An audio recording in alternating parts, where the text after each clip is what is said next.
Regreso y es tiempo de saludar al licenciado Jorge Chezal. Licenciado, bienvenido, buenos días. ¿Qué tal? Buenos días. Hay muchos temas que queremos abordar contigo en esta mañana. Por supuesto, no podemos dejar de lado el asesinato de esta candidata a la presidencia municipal de Celaya, Guanajuato.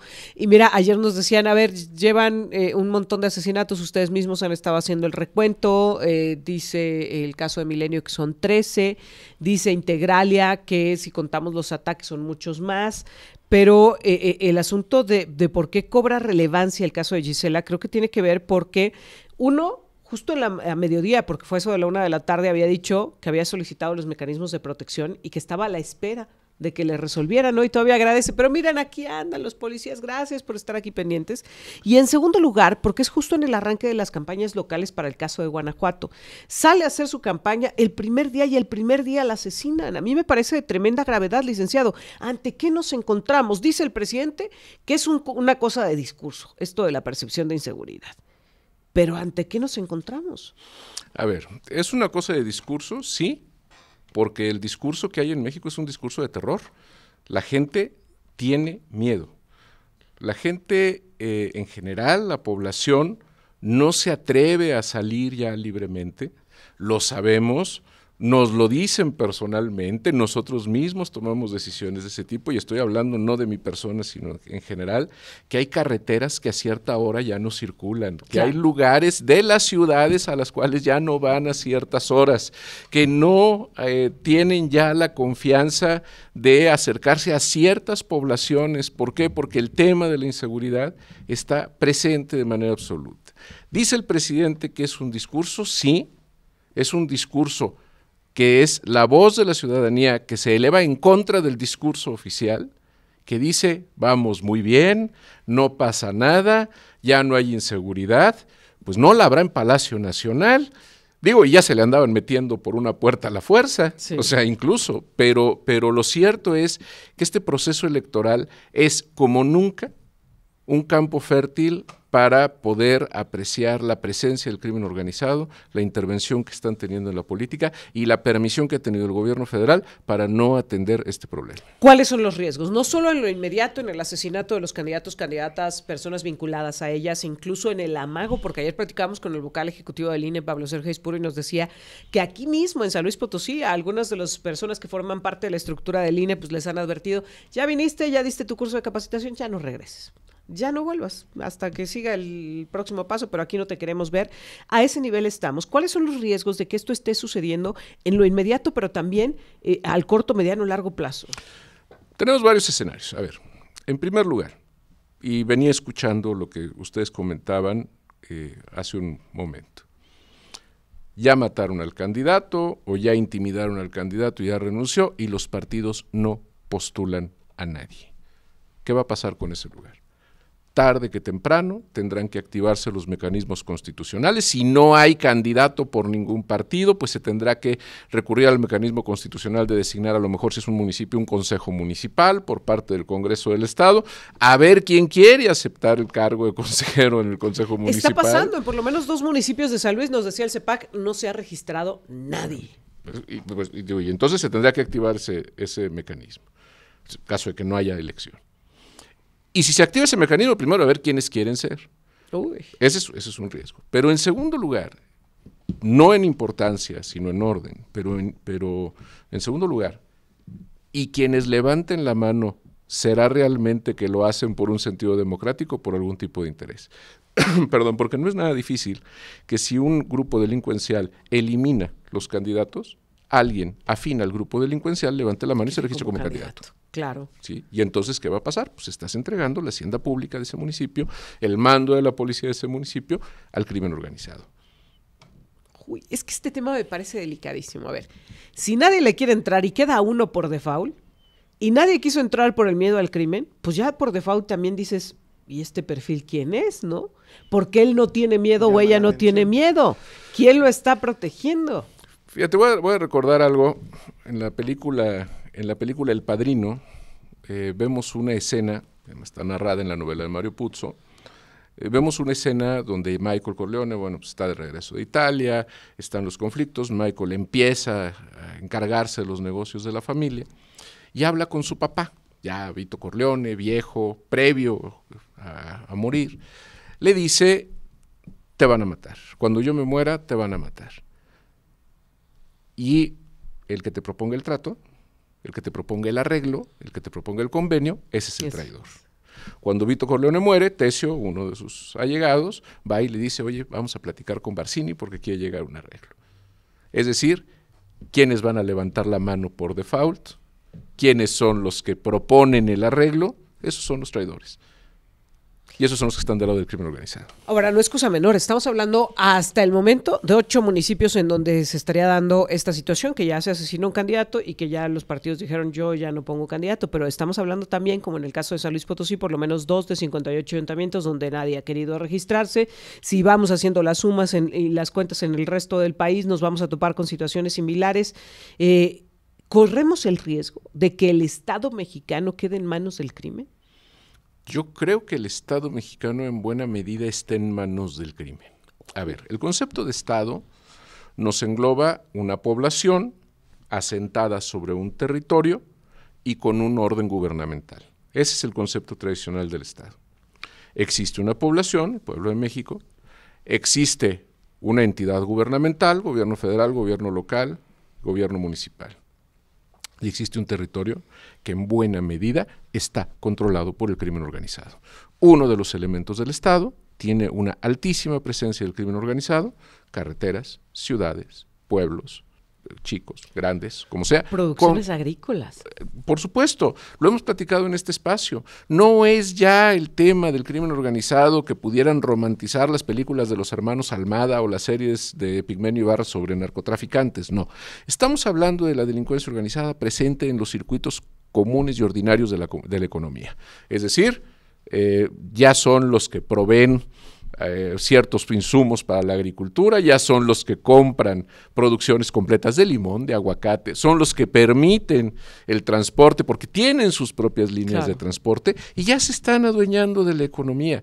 ¿Qué es lo que sucede? A ver, es la forma en que esta intervención está permitiendo, por un lado, el lavado de recursos económicos, pero por otro lado también el desplazamiento de agentes económicos para convertirse en monopolios. Y eso lo está permitiendo el gobierno federal. Justo me quiero referir a eso, el papel de la autoridad. ¿Dónde está?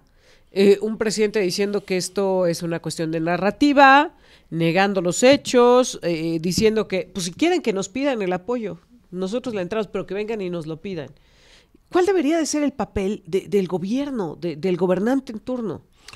Mira, yo creo que mucha gente que nos está viendo y escuchando se acordará que en las elecciones, ya iniciados los procesos electorales, veíamos al ejército mexicano custodiando las sedes del Instituto Federal Electoral en aquel entonces, las juntas distritales, las juntas estatales, con una guardia que era lo normal, lo cotidiano. ¿Por qué? Porque había una coordinación con las autoridades, de manera de que se sabía que la salvaguarda del proceso electoral era fundamental para la democracia. A nivel estatal, inmediatamente que arrancaban los procesos electorales, y ojo, el proceso electoral arrancó desde septiembre, ¿sí? No está arrancando ahorita, están arrancando las campañas, pero el proceso electoral arrancó en muchos lugares desde septiembre. Había vigilancia de la autoridad, había comunicación permanente con la autoridad, y eso no se ve en este momento. Efectivamente, el decir, si quieren ayuda que vengan y me lo pidan, no es más que una muestra de desprecio que se tiene hacia la autoridad electoral, hacia cómo se le está apostando a la ingobernabilidad a partir de que pueda reventar el proceso electoral, que es uno de los graves riesgos, por una de las peores causas, que sería la inseguridad. Ahora, se habla de mecanismos de protección a candidatos y candidatas, pero yo he cuestionado mucho qué hay de sus equipos, y qué hay de los funcionarios del INE y del CEPAC, y qué hay de los ciudadanos que van a ser funcionarios de casilla el día de la jornada electoral, que hoy están acudiendo a capacitaciones, qué hay de la gente que va a salir a votar. El mensaje que se está mandando, este miedo, este temor, etcétera, la falta de mecanismos generales en materia de seguridad, están poniendo en riesgo la elección. Claro, a ver, hay algo que sucede, y esto ha sucedido ya, sucedió en 2018, sucedió en 2021, en elecciones locales y federales en todo el país. El momento en el que se llega a la casilla y faltan funcionarios para instalar la casilla el día de la elección. y resulta que hay gente que misteriosamente está formada desde las 3, 4 de la mañana esperando para votar. ¿Por qué? Porque la ley dice que se va a designar a los funcionarios sustitutos de los primeros que estén formados en la línea. ¿Quiénes son esas personas que están ahí? Pues evidentemente con otros intereses, no solamente el ir a votar. ¿Por qué? Porque saben que habiendo intimidado a los funcionarios de casilla, no van a llegar, ellos van a ser los designados, y ahí va la certeza del proceso electoral. Y acomodan las piezas del ajedrez a su manera. Así y entonces no hay como una barrera que les impida, porque como ciudadanos pues también tenemos que cuidarnos nosotros si no nos están cuidando. Así es, así es. Interesante y bastante alarmante toda esta situación que se está viviendo. Como ciudadanía, ¿qué nos ha hecho falta pedirle a las autoridades? ¿O lo estamos haciendo bien para que también a nosotros, porque a mí me preocupa que yo el día que voy a hacer, emitir mi voto, o yo que voy a estar como funcionario, mi seguridad, ¿sabes? A ver, lo que pasa es que tenemos un problema muy grave, y es un problema que va mucho más allá de lo estrictamente electoral. Este gobierno federal, señor López, lo primero que hizo fue dividir a la ciudadanía. Es decir, desde que llegó al poder, ha abonado todos los días a dividir en dos bandos a la ciudadanía. Ellos y nosotros. Nosotros los buenos, ellos los malos. Y a partir de ahí, resulta de que tú puedes ver que esto ha separado familias, que ha separado amigos, que ha separado todo tipo de relaciones sociales, claro, porque no existe un espíritu crítico. Es decir, si yo en este momento digo que el señor López se equivoca con una decisión, inmediatamente voy a tener cientos de ataques diciéndome que no, que yo estoy equivocado. Lo que pasa es que yo soy conservador, soy retrógrado, soy reaccionario, neoliberal, etcétera, etcétera. Si yo digo que la hace muy bien, entonces me van a decir chairo, me van a atacar otras gentes y me van a decir que yo estoy vendido con el gobierno, que soy un corrupto, etcétera, etcétera. Y esa división impide que pueda haber un diálogo de ciudadanía. ¿Qué ha sucedido, por ejemplo, en diferentes rumbos aquí de la ciudad de San Luis Potosí? ¿Qué ha sucedido en diferentes rumbos de Monterrey, de Guadalajara, de la Ciudad de México, etcétera? Los vecinos vigilan, porque no le confían a la autoridad. Cierran las calles, las convierten en privadas, porque de alguna manera eso les garantiza por lo menos un cierto control. Vemos nosotros obras públicas, el arreglo de camellones, el arreglo de pavimentaciones, etcétera, que todo se centra en colonias en donde no pasan vehículos, pero dan votos. Y en donde sí hay circulación de vehículos, pero son menos personas, es decir, hay menos votos, entonces no se atiende. Ahora, justo se ha abierto este debate y esta discusión. ¿A quién le toca la seguridad? ¿Al gobierno federal, a los gobiernos estatales, a los gobiernos municipales? Porque, a ver, el presidente de inmediato y el Movimiento de Regeneración Nacional de inmediato reclamaron y dijeron es que en Guanajuato se han tenido los más altos índices delictivos, es que es problema del gobierno del estado de Guanajuato. Sin embargo, el partido opositor, la alianza opositora de inmediato dijo, a ver, pero también en Michoacán y también en Guerrero están matando candidatos en lugares gobernados por el Movimiento de Regeneración Nacional. De hecho, ayer revisábamos la estadística de Integralia Consultores. Sí, efectivamente, las ejecuciones han sido en mayor medida dirigidas a candidatos y candidatas, aspirantes de Morena, pero han sido en entidades gobernadas por Morena. ¿De quién es el problema? Muy sencilla la respuesta. La seguridad pública es atribución de los 3 niveles de gobierno. Así de fácil y así de sencillo. ¿Le corresponde a los municipios la parte preventiva? Sí, pero también le corresponde la parte preventiva a la federación y también le corresponde a los estados. Porque tienen diferentes niveles de intervención. No puede la policía municipal controlar un camino de jurisdicción estatal. Pero si pasan camionetas con individuos armados en ese camino de jurisdicción estatal y los deja pasar la policía estatal para que lleguen a la mancha urbana de un municipio, entonces hay una coparticipación por omisión por parte de la autoridad estatal. Y si esto sucede en una carretera federal en perjuicio de un estado, pues será responsabilidad del gobierno federal. Adicionalmente, tenemos nosotros 2 categorías, grandes categorías de delitos, los delitos federales y los delitos locales. El delito de narcomenudeo corresponde a la convergencia de la federación y de los estados. El delito de secuestro corresponde a la convergencia de la federación y de los estados. La delincuencia organizada le corresponde a la federación.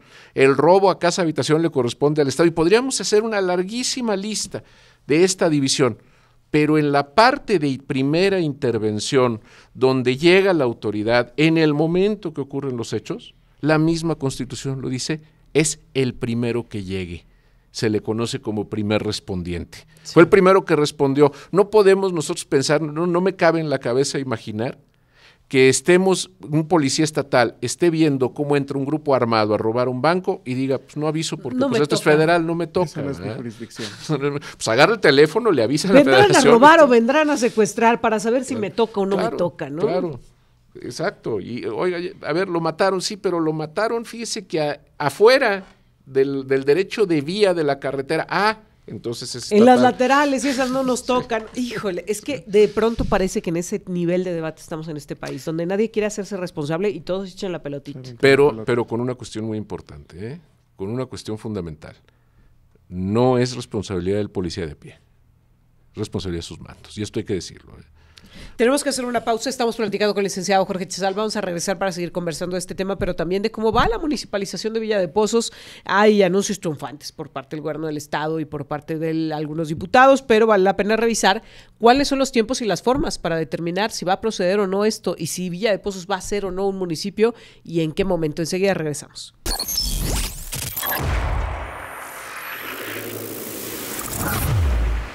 Ya estamos de regreso, estamos platicando con el licenciado Jorge Chezal, experto en temas jurídicos y bueno, pues hemos estado muy pendientes de este tema de la municipalización de Villa de Pozos. Una consulta pues que no logra llamar ni siquiera a la población de Villa de Pozos, no acude la gente a participar dentro de la misma, sin embargo la determinación va en sentido positivo, que se haga municipio Villa de Pozos, vienen los recursos jurídicos, hace unos días tanto el gobierno del estado como algunos diputados dicen no, pero ya se van resolviendo y seguramente muy pronto Villa de Pozos será municipio. ¿Esto es real? ¿Muy pronto Villa de Pozos será municipio? Yo no lo creo, y no lo creo por una razón muy sencilla. Digo, no estoy diciendo que pueda o no pueda, o tengan razón o no tengan razón. Simplemente el camino que se tiene que recorrer jurídicamente todavía le queda un buen trecho. Ha habido resoluciones, por ejemplo, declarando el sobreseimiento de los amparos por falta de interés jurídico, pero esa resolución se puede impugnar. Mientras esa resolución resuelve su impugnación, es decir, mientras se va al tribunal colegiado y resuelve la impugnación, hay una suspensión que va a impedir que pueda darse la municipalización. ¿Cuánto tiempo puede tardar un asunto en el tribunal colegiado? Los tribunales colegiados tienen demasiado trabajo. De acuerdo a la ley, una revisión se puede resolver en un máximo de 90 días hábiles. Son 4 meses. Bueno, los abogados que litigamos lo sabemos, tenemos asuntos que tienen más de un año esperando sentencia en un tribunal colegiado y los tribunales colegiados simplemente no las pueden agendar porque no se dan abasto. Entonces, puede tardar 4 meses, puede tardar 5 meses, puede tardar un año, lo que tarde en resolverse en el tribunal colegiado. Y lo que resuelve el tribunal colegiado también podrá marcar la pauta, porque si revoca el sobreseimiento y ordena reposición del procedimiento, pues será retomar el juicio. Si ordena que se vuelva a resolver por parte del Congreso porque se concede el amparo, pues será volver a iniciar. A lo que voy es que el escenario es muy incierto. O sea, no hay forma de decir en poco tiempo se va a resolver. Pero estamos en tiempos electorales. No, y por supuesto que vende, claro que vende, de la misma manera que puede no vender. A ver, por un lado habrá quien pueda llegar a Villa de Pozos y decir estamos buscando que se municipalice y por lo tanto denos su voto porque nosotros queremos que ustedes sean municipio. Y también podrá haber quien diga, no, ¿saben qué? No voten por los que quieren la municipalización de Villa de Pozos porque si se municipaliza Villa de Pozos van a quitarle ingresos a la capital, va a afectar el tema del funcionamiento de los servicios públicos municipales, etcétera, etcétera. Entonces, vende para ambos lados, ¿no? Está contaminándose por este ámbito electoral, por lo que se está viviendo, por estos argumentos a favor y en contra, se contamina el proceso en sí de municipalización y estamos perdiendo de vista lo realmente importante, porque a ver, los expertos en urbanismo nos decían, antes de pensar en ser municipio, pues tendrían que estar diseñando planes de ordenamiento, de crecimiento, de prestación de servicios, certezas jurídicas, etcétera, ordenamiento de la tierra, que tienen ahí también un relajo en Villa de Pozos. Se está perdiendo lo que de fondo importa antes de llamarle municipio a Villa de Pozos. El tema de la municipalización de Villa de Pozos, hubo un grupo que lo propició allá por finales de los años 90, el Congreso del Estado resolvió, lograron quienes buscaban la municipalización, que se repusiera el procedimiento porque el procedimiento había sido irregular por parte del Congreso del Estado. Luego se hizo un nuevo procedimiento, se municipalizó Villa de Pozos, porque recordemos que hubo un decreto que declaró municipio Villa de Pozos. El Ayuntamiento de San Luis Potosí promovió una controversia constitucional que finalmente se resolvió a favor del Ayuntamiento y se dejó sin efecto el decreto de municipalización y otra vez viene este proceso. Evidentemente, crear un municipio va más allá de hacer un decreto por parte del Congreso del Estado. Se tiene que pensar en muchas cosas. Y cosas como las que estás mencionando, el tema de los servicios, pero ojo, no nada más los servicios o el impacto de los servicios a la gente de Villa de Pozos, sino también a la gente de San Luis Potosí. ¿Por qué? Porque estamos hablando de que forma parte de la ciudad de San Luis Potosí. Claro. Entonces, por eso incluso la ley incluye no una consulta como tal, sino un plebiscito. Plebiscito para preguntarle a la gente, ojo, no a la gente de Villa de Pozos si quiere ser municipio, sino preguntarle a la gente de San Luis Potosí si quiere que Pozos sea municipio. Ahora, justo en este alcance de esta consulta, ¿no tendría que haberse consultado también al resto del Estado? Y te lo pregunto porque, a ver, pensando en la construcción del presupuesto, si hay un nuevo municipio, no es como quitarle una parte a la capital y dársela a Villa de Pozos, es correcto. Se tiene que reestructurar el presupuesto del Estado de San Luis Potosí y dividirlo ya no en 58, sino en 59 municipios. Bajo ese argumento, ¿no tendría que haberse consultado también al resto del Estado? Fíjate que ese es un punto muy interesante porque la ley no lo prevé, pero sí son terceros con interés. Es decir, si bien es cierto, se contempla el plebiscito para que la gente del municipio de donde se va a segregar el nuevo municipio opine si quiere que se segregue ese nuevo municipio, lo cierto es que efectivamente se impacta a otros municipios que, si bien es cierto, no figuran directamente como interesados, sí de manera indirecta, como es este caso del tema de la distribución presupuestal. O como tiene que ver, por ejemplo, también con otras cuestiones, como qué va a suceder con las líneas de conducción de aguas, etcétera, que atraviesan ese nuevo municipio y que finalmente llegan a un tercer municipio, ¿no? Ahora, también bajo esa premisa, cuando les dicen a un ciudadano es que no ha demostrado su interés legítimo, ¿no bastaría el habitar en San Luis Potosí? Lo que pasa es que ahí el tema depende de cómo lo haya planteado, ¿sí? Desde el momento en que yo vivo en el municipio de San Luis Potosí y se va a segregar un nuevo municipio, con el impacto que esto pueda tener en el entorno en el que yo vivo, y que además contempla la ley que tengo derecho de ser oído a través de un plebiscito, me parece que sí se da un cierto interés legítimo, depende cómo se hubiera planteado. Pero también puede depender desde una perspectiva diferente, decir, bueno, lo que pasa es que no recibes una afectación directa, sino solamente indirecta. Sí. Ese es un tema que incluso, y por eso digo que el asunto no necesariamente se va a discutir pronto, porque si este es el tema presente, es decir, si se agrega este tema de si los municipios del Estado pueden opinar por el hecho del impacto presupuestal, seguro la Suprema Corte va a traer el asunto. Y si la Suprema Corte atrae el asunto, puede estar 6 meses, 1 año, 2, 3, 5 o 10 o los que la Suprema Corte quiere. Uy, pues veremos cómo avanza este proceso. Finalmente, licenciado, no te puedo dejar sin preguntarte el tema pues del día de ayer, que fue este escándalo con el hijo de Xóchitl Gálvez. Un video, afirman ella y su hijo que data de hace 1 año, un poco más de tiempo, en donde se le ve insultando a guardias de seguridad de un negocio. Finalmente, ellos dicen ya se disculpó, pero va a tener consecuencias, dice Xóchitl Gálvez, lo separa de su campaña.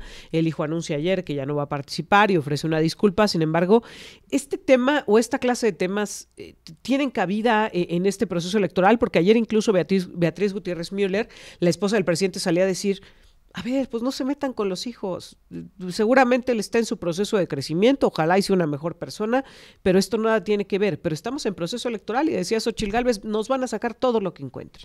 A ver, pero tener hijos maleducados no es causa o de impedimento para ser presidente de la República, no figura en la Constitución como causa de impedimento. Que yo no sepa educar a mis hijos, pues es otra cosa. De la misma manera que también los hijos del señor López No son causas, digo, y han sido sorprendidos en casos de corrupción, pero nadie dice que él deba de dejar de ser presidente por el hecho de tener hijos corruptos, pues que los metan a la cárcel en todo caso. A ver, lo que pasa es que hemos exagerado demasiado.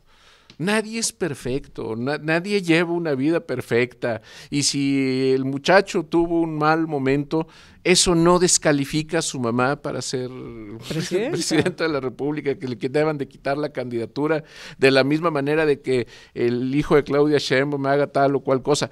En el momento que se involucra a la familia con un tema de orden público, como es un acto de corrupción, el ejercicio de un cargo público, un tema de nepotismo, es otra cosa. Uso de la autoridad del padre para uso de la autoridad del padre para poder resolver un problema, pero eso es otra cosa, eso es en función del acto en que se está utilizando la estructura de poder para cometer un acto indebido. Que el muchacho insultó a unos guardias, bueno, pues que lo sancionen, y si no lo denunciaron, pues problema de los que no lo denunciaron, y si ya prescribió la sanción, pues ni modo, ya la hizo. Que la mamá le debe dar unas nalgadas y decirle, ya te vas a quedar en la casa, ya no vas a salir a jugar en mi campaña, está bien, pero no tiene que mezclarse una cosa con otra. Y ahí yo creo que Beatriz Gutiérrez tiene toda la razón, porque ella lo ha sufrido en carne propia. El hijo que tiene, que está estudiando en Inglaterra, me parece, sí. Resulta que si el muchacho tiene un problema de obesidad juvenil, pareciera que esa tiene que ser causa para que el señor López deje la presidencia. No, porque entonces, ¿qué vamos a hacer en la mañana? ¿Qué vamos a ver en televisión en la mañana? ¿No? Licenciado Jorge Chezal, como siempre, un gusto tenerte por acá. Muy buenos días. Muchas gracias. El licenciado Jorge Chezal platicando con nosotros.